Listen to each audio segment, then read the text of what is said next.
고대 그리스의 철학자 플라톤이 남긴 기록 아틀란티스.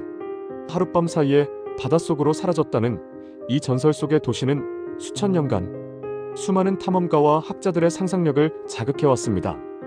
대부분의 사람들은 이를 그저 교훈을 주기 위한 신화로만 여겼습니다. 그런데 만약 이 아틀란티스의 전설을 현실로 증명하는 듯한 고대 도시가 지금도 푸른 바닷속에 온전한 모습으로 잠들어 있다면 어떨까요? 그리스 남부 펠로폰네소스 반도의 작은 섬 파블로페트리 앞바다에서 1967년 해양학자 니콜라스 플레밍은 수심 34m의 얕은 바닷속에서 무언가 이상한 흔적을 발견합니다. 자연적인 지형이라고는 볼 수 없는 직선과 직각으로 이루어진 기이한 해저 지형. 이듬해 케임브리지 대학의 고고학팀이 본격적인 수중 탐사에 나섰고 마침내 세상은 경악할 만한 진실과 마주하게 됩니다. 그들의 눈앞에 펼쳐진 것은 도로와 건물, 광장과 무덤까지 갖춘 완벽한 하나의 도시였습니다. 파블로페트리라고 명명된 이 수중 도시는 무려 기원전 3000년, 지금으로부터 5000년 전 청동기 시대에 건설되기 시작하여 2000년 이상 번성했던 곳으로 밝혀졌습니다. 이것은 인류가 발견한 가장 오래된 그리고 가장 완벽한 형태의 수중 도시 유적입니다. 아테네의 황금기보다 수천 년이나 앞서 이 지중해 항구 도시를 건설한 사람들은 누구였을까요? 그리고 이 연약한 고대 도시는 어떻게 파도와 해류의 파괴적인 힘을 피해 5000년이라는 기나긴 세월 동안 그토록 완벽한 모습으로 보존될 수 있었을까요? 오늘의 지식, 실제하는 아틀란티스 파블로페트리의 시간을 거스른 비밀을 파헤쳐봅니다. 여기서 잠깐 1분 컷 지식을 구독하고 좋아요, 댓글로 응원해주세요. 새로운 지식에 대한 요청이나 잘못된 내용에 대한 제보는 언제나 환영합니다. 파블로페트리의 가장 놀라운 점은 그 완벽함에 있습니다. 이곳은 몇 개의 기둥이나 벽의 흔적만 남은 다른 수중 유적과는 차원이 다릅니다. 하나의 도시가 그 구조와 배치를 거의 그대로 간직한 채 해저의 타임캡슐처럼 잠들어 있습니다. 이 비밀을 더욱 명확하게 밝혀낸 것은 영국의 노팅엄 대학 수중고 고학팀을 이끈 존 핸더슨 박사였습니다. 그의 팀은 21세기의 최첨단 기술을 동원했습니다.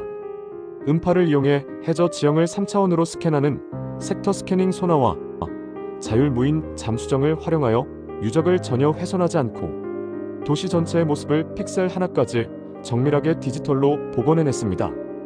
그 결과 우리는 마치 5000년 전 도시의 상공을 날아다니는 것처럼 파블로페트리의 놀라운 모습을 볼 수 있게 되었습니다. 도시의 면적은 약 10만 제곱미터에 달하며 최소 15채 이상의 독립된 건물들이 확인되었습니다. 건물들은 넓은 마당을 중심으로 배치되어 있고 도시 전체를 관통하는 명확한 도로망이 존재합니다. 심지어 도시 외곽에는 수십 기의 석관묘, 즉 돌로 만든 무덤들이 모여있는 공동묘지 구역까지 뚜렷하게 구분되어 있습니다. 이것은 파블로페트리가 우연히 형성된 마을이 아니라 처음부터 체계적인 도시 계획 아래 건설된 매우 조직화된 사회였음을 보여주는 강력한 증거입니다. 그렇다면 이 도시의 주인은 누구였을까요? 파블로페트리는 아테네의 파르테논 신전이나 미케네 문명의 황금 마스크보다 훨씬 더 이른 초기 청동기 시대에 번성했습니다. 학자들은 이곳의 주민들이 에게의 패권을 장악했던 미노아 문명이나 미케네 문명의 직접적인 조상은 아닐지라도 그들과 활발히 교류하며 해상 무역을 주도했던 매우 세련된 해양 민족이었을 것으로 보고 있습니다. 해저에서 발견된 수천 점의 유물들이 그들의 삶을 증명합니다. 정교하게 만들어진 토기 조각들은 그들이 올리브 오일이나 와인을 담아 교역했음을 보여줍니다. 흑요석으로 만든 칼날은 멀리 떨어진 섬들과의 교역망을, 그리고 수많은 배틀추의 발견은 이 도시가 직물 산업의 중요한 중심지였음을 시사합니다. 파블로페트리는 그리스 본토와 크레타 섬, 그리고 에게의 수많은 섬들을 잇는 청동기 시대 지중해 무역의 중요한 허브였던 것입니다. 그렇다면 이 번성했던 도시는 왜, 어떻게 바닷속으로 가라앉게 된 걸까요? 그리고 어떻게 파괴되지 않고 지금의 모습을 유지할 수 있었을까요? 아틀란티스 전설처럼 하룻밤 사이에 일어난 재앙은 아니었습니다. 과학자들은 최소 3차례에 걸친 강력한 지진이 이 지역의 지반을 서서히, 그러나 치명적으로 가라앉혔을 것으로 보고 있습니다. 기원전 1000년경을 전후하여 발생한 이 지진들은 도시를 파괴하고 해수면을 끌어올려 결국 도시 전체를 물에 잠기게 만들었습니다. 지진으로 인한 쓰나미 역시 도시의 종말을 재촉했을 것입니다. 하지만 바로 이 가라앉는 과정에 파블로 페트리가 온전하게 보존될 수 있었던 기적의 비밀이 숨어 있습니다. 첫 번째 비밀은 바로 지리적 위치입니다. 파블로 페트리는 바다를 향해 열려있는 곳이 아니라 육지와 작은 섬 사이에 위치한 매우 잔잔하고 보호된 만에 자리 잡고 있었습니다. 이 천혜의 지형이 바깥바다에 거친 파도와 해류가 도시를 직접적으로 침식하는 것을 막아주는 거대한 방파제 역할을 했습니다. 두 번째, 그리고 가장 결정적인 비밀은 모래 이불입니다.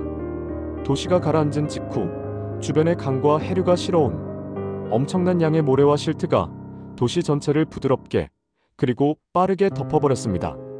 마치 두꺼운 이불처럼 도시를 감싼 이 퇴적층은 모든 것을 완벽하게 보호하는 타임캡슐이 되었습니다. 모래 이불은 해류에 의해 건물과 유물이 흩어지는 것을 막았을 뿐만 아니라 후대의 약탈자들이나 배의 닻으로부터 유적을 완벽하게 숨겨주었습니다. 이처럼 지진으로 가라앉았지만 역설적으로 잔잔한 만과 부드러운 모래 덕분에 파괴되지 않고 잠들 수 있었던 것. 이것이 바로 파블로 페트리가 5000년의 세월을 뛰어넘어 우리 앞에 나타날 수 있었던 기적의 이유입니다. 결론적으로 파블로 페트리는 더 이상 신화 속의 이야기가 아닙니다. 그것은 청동기 시대의 삶과 무역, 그리고 재앙의 순간을 고스란히 간직하고 있는 실제하는 해저 도시이자 세계에서 가장 오래된 수중 고고학의 보물입니다. 그 완벽한 보존은 파괴적인 지진과 부드러운 모래의 보호라는 절묘한 자연의 조화가 만들어낸 우연한 행운이었습니다. 오늘날 파블로 페트리를 위협하는 것은 더 이상 자연재해가 아닙니다. 인근 항구의 대형 선박들이 내리는 닷과 오염, 그리고 잠재적인 도굴의 위협이 이 연약한 타임캡슐을 위협하고 있습니다. 존 핸더슨과 같은 고고학자들의 연구는 이 위대한 유산을 기록하고 보호하기 위한 시간과의 싸움인 셈입니다. 파블로 페트리는 우리에게 잃어버린 고대 세계를 엿볼 수 있는 유일무이한 창을 제공합니다. 5000년 전의 사람들이 남긴 삶의 흔적은 시간의 파도에 완전히 휩쓸려가기 전에 우리에게 더 많은 비밀을 이야기해주기를 기다리고 있습니다. 지금까지 오늘의 지식, 지중해의 아틀란티스, 파블로 페트리 편이었습니다. 1분 컷 지식을 구독하고 더 많은 지식을 만나보세요.